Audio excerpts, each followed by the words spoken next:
Saya berani menghadapi siapapun yang non-reform atau Katolik atau apapun lah.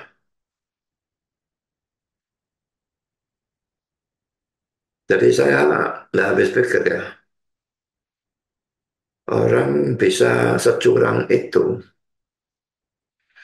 Bahkan pada waktu saya debat dengan Muslim berkali-kali, ya mungkin mereka ada curangnya sedikit-sedikit dalam perhitungan waktu, tetapi tidak ada yang securang ini.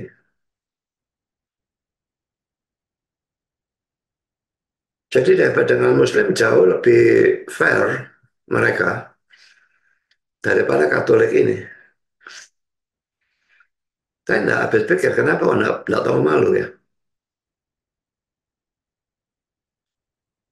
Jadi sejauh ini saya kalau debat lagi ya saya akan tolak kalau hostnya dari sana atau moderatornya dari sana. Saya akan minta pakai eh, Zoom kami sendiri, mau ya baik, nah mau ya tidak usah debat. Kalau moderator mau paling sedikit ya kalau enggak ya dua orang. Satu dari Kristen, satu dari Katolik. Tapi dari sini kita melihat ya bahwa mereka itu betul-betul tidak ngerti apa-apa tentang Alkitab. Bodohnya bukan main dalam urusan Alkitab.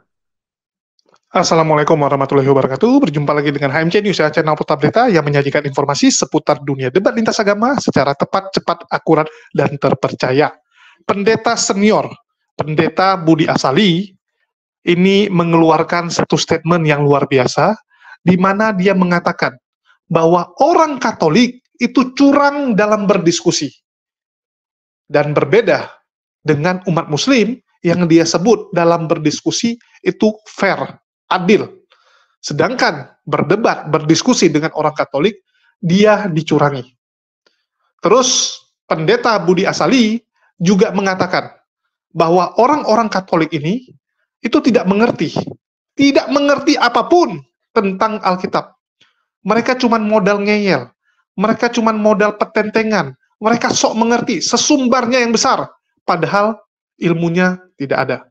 Ini yang ngomong bukan saya ya, kalau mau marah sama Pendeta Budi Asali, teman-teman. Sebagai bukti, ya kita lampirkan pernyataan Pendeta Budi Asali langsung. Saya tidak tahu saudara menonton debatnya saya sama orang Katolik atau enggak. Orang itu pakai nama De Gea itu ya. Itu bukan nama sesungguhnya saya kira. Itu dimulai dengan saya masuk koma di mana dia ada dan dia sesumbar kalau dia lebih banyak hafal Alkitab dari saya. Saya pikir, wah orang ini hebat Katolik kok bisa hafal ayat lebih hebat dari saya. Saya jawab yang penting itu bukan menghafal, yang penting itu mengerti. Dan dia bilang dia juga mengerti katanya. Ya sudah, ya debat sudah. Debat melalui Zoom. Ternyata orang ini curang habis-habisan ya. Jadi saya tidak, sejak saat ini saya tidak akan mau lagi debat melalui Zoom dengan Zoom-nya orang lain dan hostnya dari dia juga, moderatornya dari dia juga, sehingga mereka betul-betul bersikap sangat-sangat curang. Eh, Orang-orang yang Protestan tidak boleh masuk ke Zoom itu. Bahkan ada satu pendeta yang sudah masuk ditendang keluar.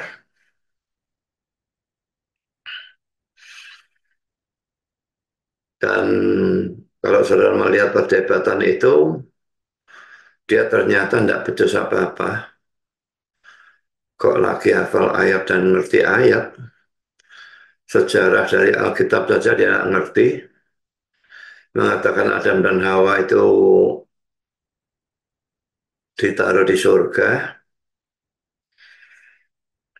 dan mengatakan Adam dan Hawa itu beriman. Dalam keadaan suci itu orang tidak butuh iman, saudara ya. Iman kepada Kristus sebagai Tuhan dan Juru Selamat itu kan hanya dibutuhkan kalau orang berdosa.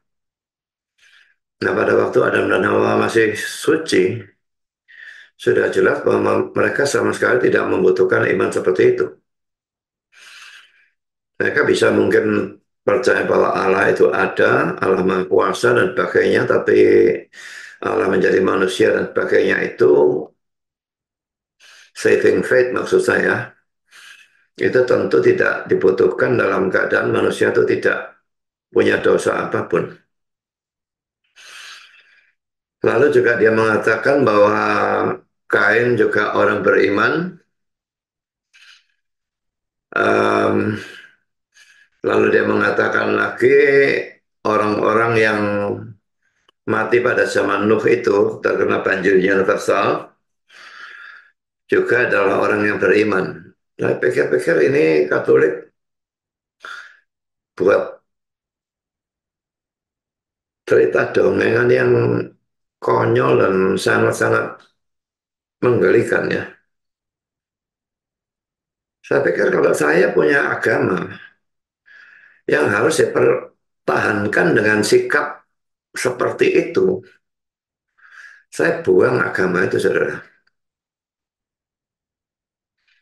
Kalau agama saya tidak bisa saya pertahankan dengan sikap yang fair, dengan cara berdebat yang fair dan jujur, saya mending buang agama itu. Agama itu tidak layak saya anut.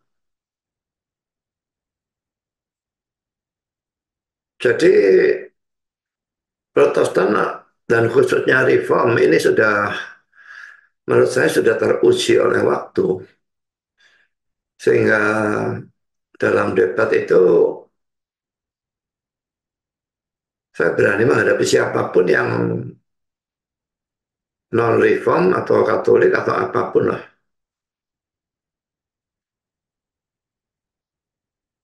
Jadi saya tidak habis pikir ya. Orang bisa securang itu. Bahkan pada waktu saya debat dengan Muslim berkali-kali, ya mungkin mereka ada curangnya sedikit-sedikit dalam perhitungan waktu, tetapi tidak ada yang securang ini.